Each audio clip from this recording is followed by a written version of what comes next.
Hi everybody, this is Devin Edwards of Favorite Manly Recipes. Today we're working on a prime rib for the holidays. So prime rib's always a favorite at my house around Christmas time, and we're going to do this out on our smoker. So there's some prep work we need to do on the prime rib before we get going. We need to remove the rib bones out. Usually you'll get these at the market, at your grocer or whatever. A little cheaper if you buy the bone in. So I always buy the bone in prime rib. Remove those ribs. Next time I do pork ribs or something like that, I'll throw these beef ribs out there as well. Usually I'm only getting the 3 or 4 ribs, so it doesn't really make a whole meal, but it's a nice addition. And then we'll trim it up and put some of the meat in our gravy or au jus for later. So let's go ahead and get this started. Alright, so we got our prime rib here. We got those bones, the ribs in it, so we're going to remove these real quick. Best way to do is as I push down on the bottom of the ribs, you see how it's starting to separate right in this area. So like that.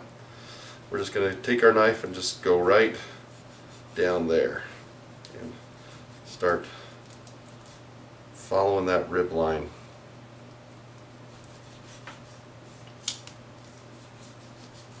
There we go. Now, got that started, I can pull up on it. I can see what I'm doing here. And just follow those ribs down as you pull it up.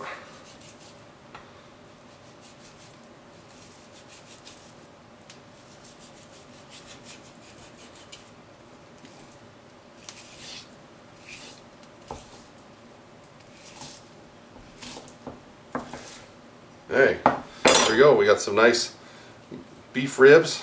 For next time I do some pork, throw these out there as well. So if I just freeze those, put them aside. So now we got our prime rib. What we're going to want to do is we're going to want to bring these circles, bring this together as a nice round rib. So if you cook it like this, then then the thin part's going to cook and be well done. And we don't want that with our prime rib, so we want to get in this circular shape to kind of hold all, so it cooks evenly. You know, so we don't have one side that's well done and one side that's medium rare or medium. So we need to do a little prep work still. Now, when I went to the grocer, I asked for the short rib cut because there's just going to be a little less fat and a little less bone. So we want to trim this up and get rid of some of this excess fat here, and we want to keep some of it for our au jus as well. So what I do is right here, see how hard this fat is? No one wants that anyway.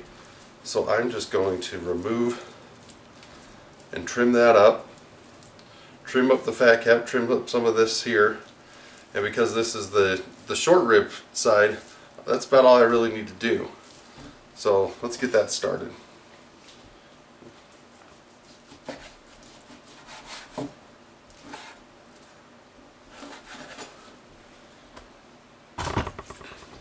So now some of this you can throw right into your gravy. You know, pull off some of the excess fat, get a little bit of those trimmings, and we'll show you that a little bit later.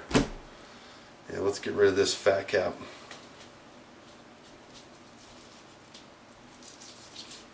Alright, so I've trimmed up the prime rib as best I could. I mean, you can spend hours working on this if you want to, but you know, I got most of the marbling off, I got most of the silver skin off, a little bit there, but it's pretty much ready to go now. So you can see it's kind of all lopsided and hard to keep its form, so that's why we're going to use this butcher twine and kind of get it all rounded and get this done right.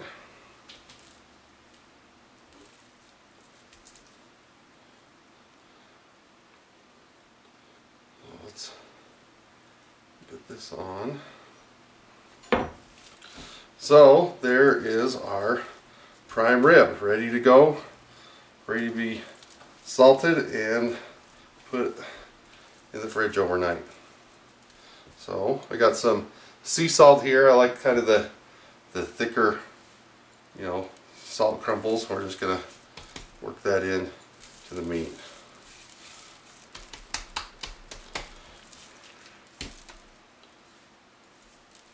This will absorb into the meat overnight, so it'll kind of help keep all that moisture and everything in the prime rib staying in the prime rib during our cook. So always good to salt it before you put it in. And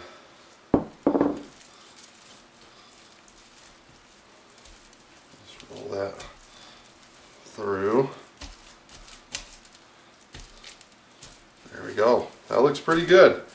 So put this in the fridge overnight and we'll pick it up tomorrow and finish up the seasoning and get it cooking.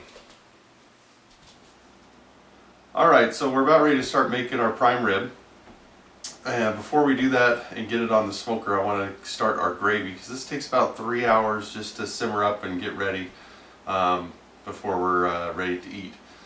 So I want to get this started first. This gravy, it's a beef stock that we can make into a gravy. It's really good for, you know, your mashed potatoes, but it's also really good to kind of dip the prime rib in as well, so it's a nice little dipping sauce for that.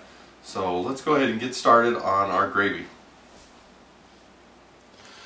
Okay, so first thing you're going to need is 32 ounces of water.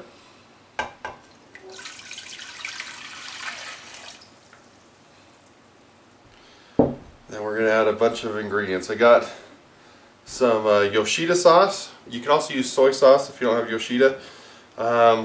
We have about 3 tablespoons here.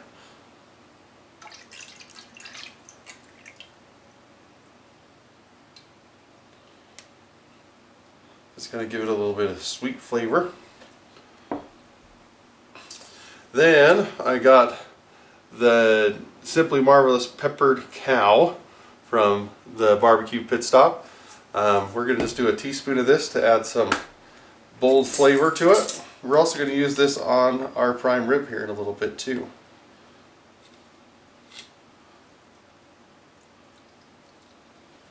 Let's get a little bit more.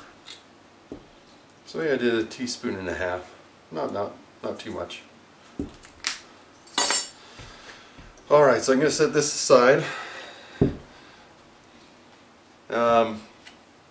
Let's start with our celery. I'm going to keep the leaves on here. Just cut them every, you know, just nice stalks. We're going to strain all this when it's done, so it's not going to matter too much, you know, how big or little you make them. Same with our carrots. I'm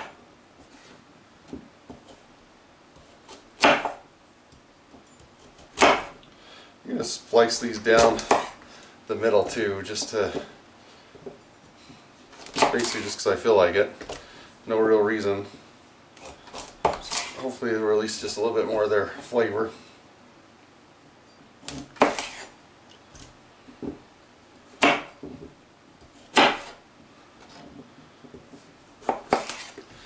So I did maybe 2 or 3 celery stalks, doing 2,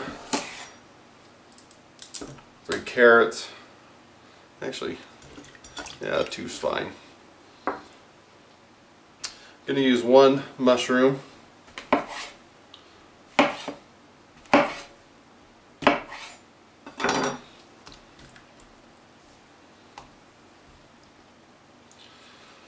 Let's see, I'm going to add just a little bit of crushed rosemary.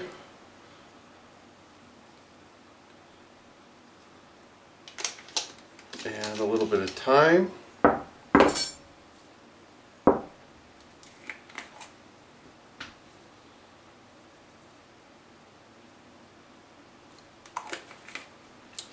And I got some garlic here.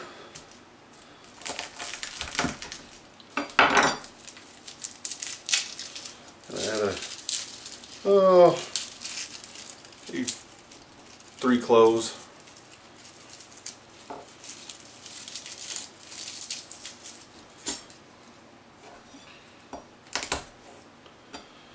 Okay, and then last ingredient is our trimmings from yesterday. Throw those in. Then put this on the stove with the lid on it. We're going to let this simmer and boil on a low heat for about 3 hours. Check on it every once in a while, every hour or so, kind of skim off any of the kind of film you get on the top. Let that sit for about 3 hours till it's all done, and then we'll strain it into a saucepan, separate the fat from it, and you got your beef stock for dinner. I'm going to go ahead and get this on our stove. Alright, so I got my prime rib out. As you can see, it's been about 24 hours. All that sea salt that we put on there is absorbed into the meat, so you don't see any of those chunks anymore, so that's good. So let's go ahead and make our little dry rub for this. I got some Santa Maria dry rub from the barbecue pit stop, and again our peppered cow from the barbecue pit stop as well. So what we want to do is we want to do, I'm going to use a teaspoon of each of these for every 2 pounds. So I'm estimating this is about a 4-pound prime rib here, maybe 4.5. So I'm going to go for 4. If it looks a little like I need a little more, I'll mix a little bit more up. So I'm going to do 2 teaspoons of my peppered cow.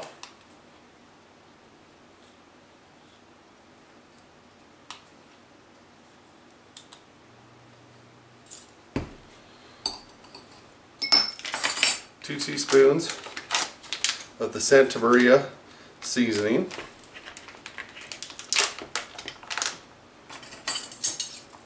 And the goal of this is to get a nice crust on our prime rib. Then we want to make this into a nice little paste. So we're going to add 4, again, a teaspoon per pound of our olive oil.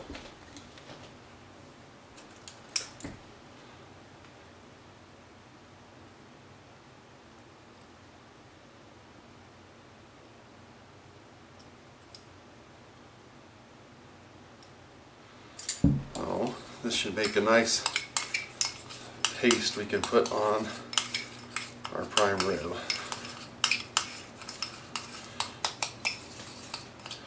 You just need a little bit more, and 1 more teaspoon there. There we go. So we get a nice little muddy consistency to it. Then just place that on our prime rib and rub it across.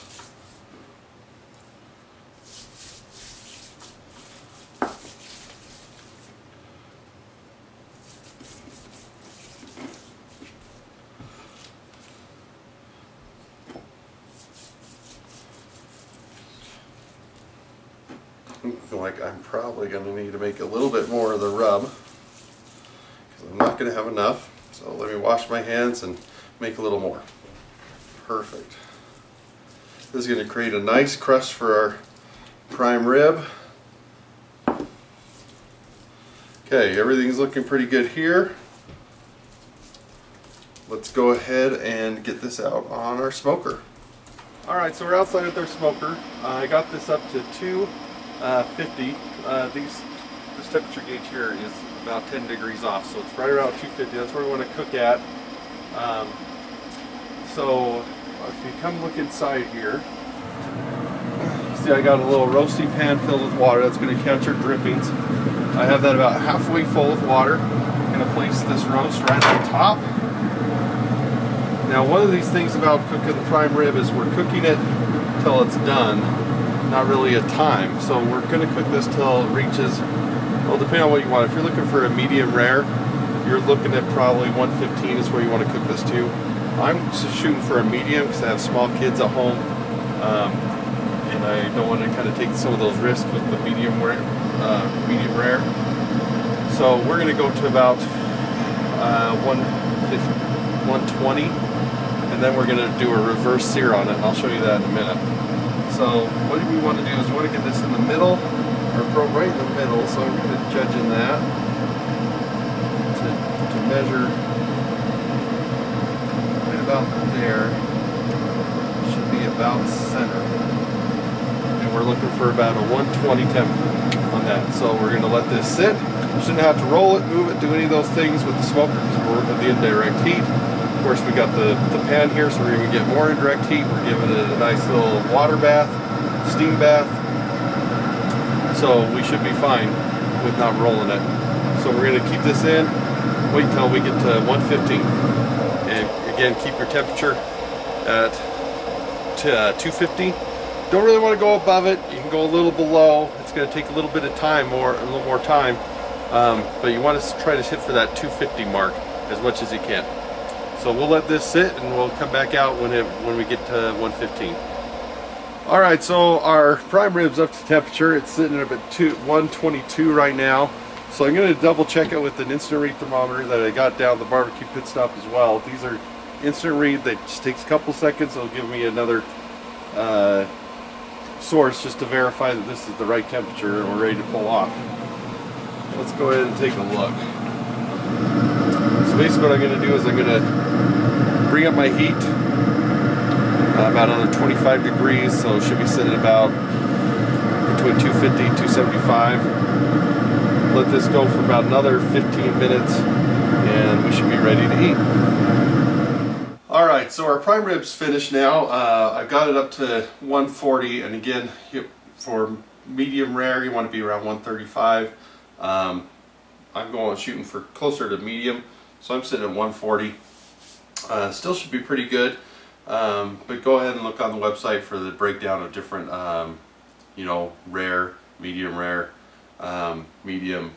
medium well, and I'll give you those temperatures. So we're sitting here right at 140, right where I want to be. So get this out, come in here and take a look. I'm going to cut this right in the center. You can see it looks real good, smells great. Let's go ahead and cut into this. Alright, so you can see this nice medium. You got the pink center still. Ooh, kind of bloody still, but that's what you want for a medium, right? So kind of cooked down well, got a nice little smoke ring right there. And then again 140 right there in the middle. So let's go ahead and test that. See where we're at. See, we're already hitting 140. Now if you have guests that want this cooked a little more in the medium well side, you can cut these up into strips, throw them back on the grill, and just kind of cook them like a steak. Another 5 minutes when you'll be done with those, and get them to a temperature where they want, where they're a little more comfortable with. They're not liking the pink. So let me go ahead and try to cut into this. Get myself a little slice here. Try this out. Let's see here. That is good. I like it. Owen, do you want a piece of steak? Come here. Come here. Let's see how even kids like this. Here, try it. What do you think? Is that yummy? Yummy, huh? Oh, you want more? Coming back for more. So there's our prime rib. Hope you enjoy it. Thanks for watching.